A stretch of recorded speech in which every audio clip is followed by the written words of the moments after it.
capital is the situation in which the Postfordist process incorporates the workers it needs into its capital. Workers have no concept of a life outside work.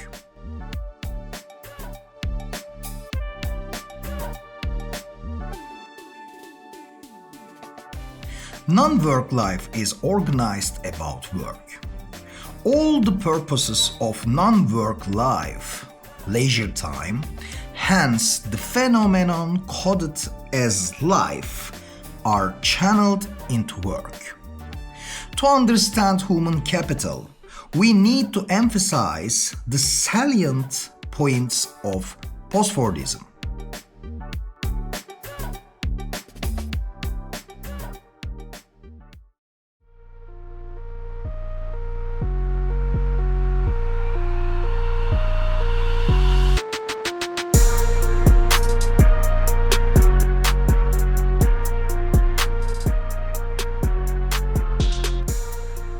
Postfordism emerged and spread due to new forms of labor brought together in the Toyota factory in Japan in the 1970s.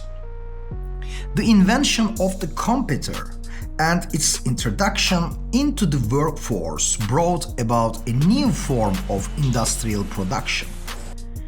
The rapid awareness of what customers want and the output of their wishes changed the sociology of the world.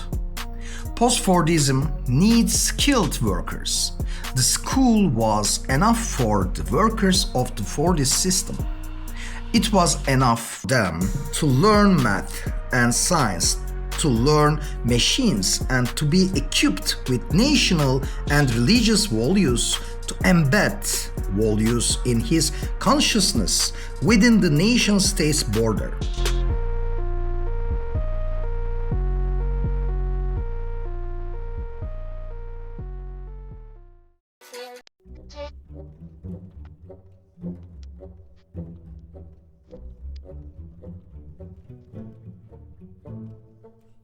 However, the Postfordist worker cannot be satisfied with the school.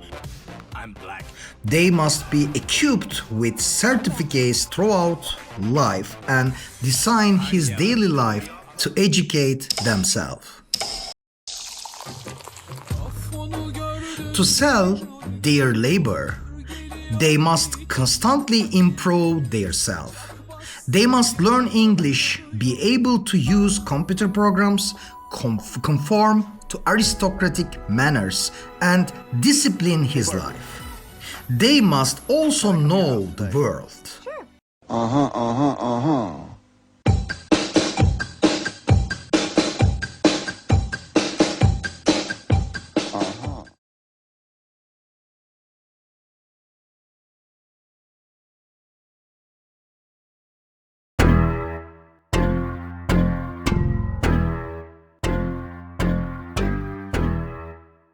These are the qualifications necessary for the exploitation of the Postfordist worker. Otherwise, one cannot be part of the Postfordist workforce. They must voluntarily discipline and constantly improve their own body and mind.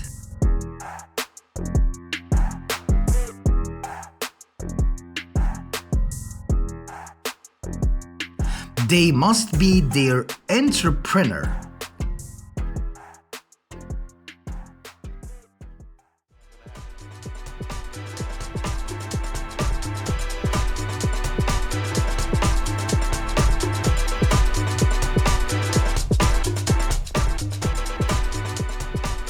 Within the system, this is called life.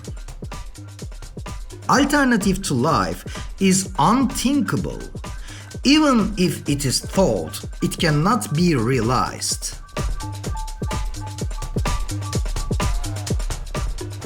Trapped in life, the Postfordist worker needs antidepressants and psychologists to protect their mental health when necessary.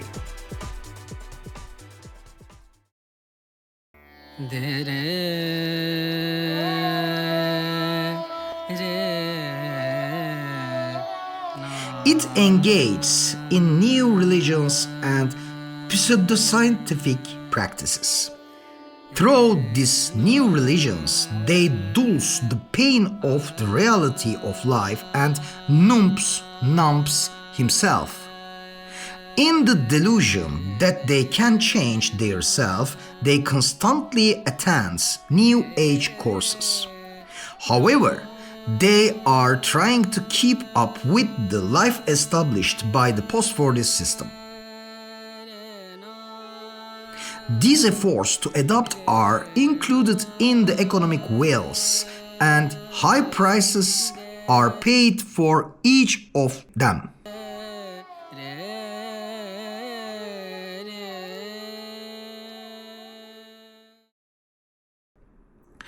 Everything is commodified. The logic of capital pervades all of life and its practices. One voluntarily participates in a system that exploits human abilities to the limit.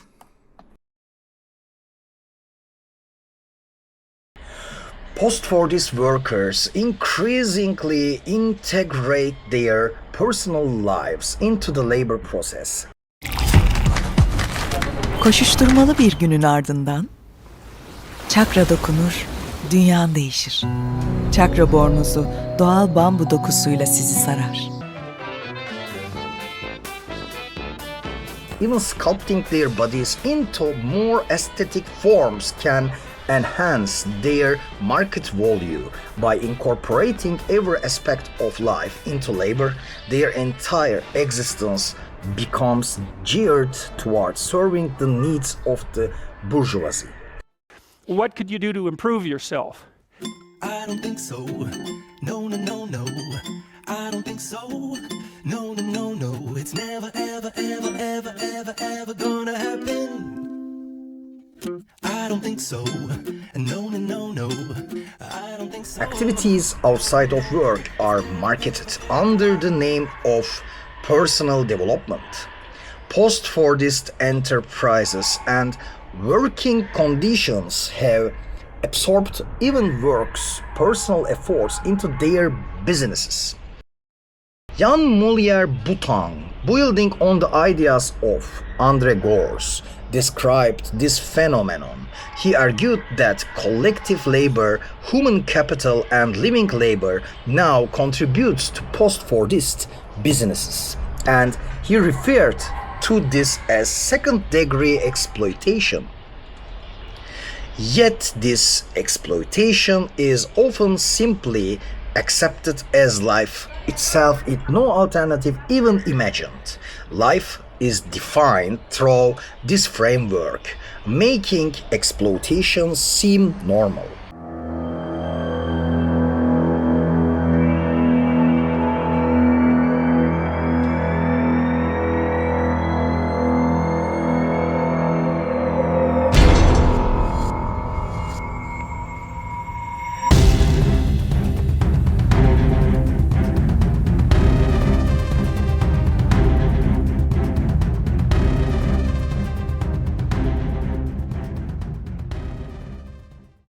The post-Fordist worker no longer feels alienated. They see the property and business owned by the bourgeoisie as an extension of their own lives. Loyalty to the company and to their professional identity feels almost like national pride. This corporate identity encourages the worker to merge their life with their work, constantly reinventing themselves as part of the system. This ongoing self-production and self-reproduction have become essential requirements of their goals.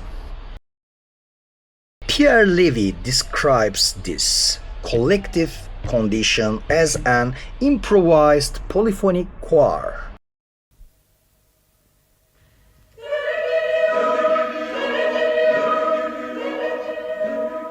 In this choir, Each worker competes with others, constantly striving to feel unique. Being different and competitive is celebrated, and this endless race among workers greatly benefits capital owners by increasing productivity and profits. Let's get this strongman contest underway. May the strongest cat win. Information systems and networks allow this improvised polyphonic choir to expand its reach.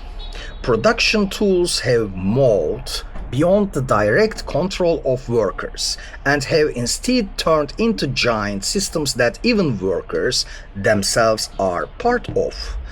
Today, it's not the workers using the machine, but the machine through vast systemic network using the worker. Have you ever had a dream, Neo, that you were so sure was real?